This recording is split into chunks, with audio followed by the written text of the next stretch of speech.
Mas pinabilis na pagresponde ng ating mga kapulisan, agad na rumusponde ang Santa Maria PNP matapos makatanggap ng tawag sa 911 ukol sa nakahambalang na puno sa kalsada na pwedeng magdulot ng trapiko sa Santa Maria, Pangasinan. Patuloy namang pinaalalahanan ng PNP ang publiko na huwag mag-atubiling tumawag sa 911 para i-report ang anumang sitwasyong maaaring magdulot ng peligro o abala sa komunidad upang agad itong matugunan ng mga otoridad. Magbabalita dyan si Police Staff Sergeant John Del Supremo.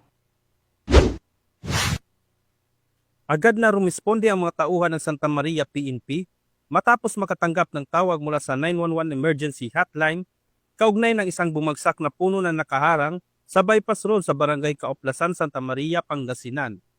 Base sa report, agad na pumunta ang Santa Maria PNP sa lugar upang i-verify ang insidente. Pagdating ng mga responding personnel, agad nilang isinagawa ang tamang koordinasyon para sa cutting at clearing operations ng punong nakaharang sa kalsada. Sa kanilang mabilis na aksyon, naibalik ang normal na daloy ng trapiko at naiwasan ang posibleng aksidente na maaaring idulot ng sagabal sa daan.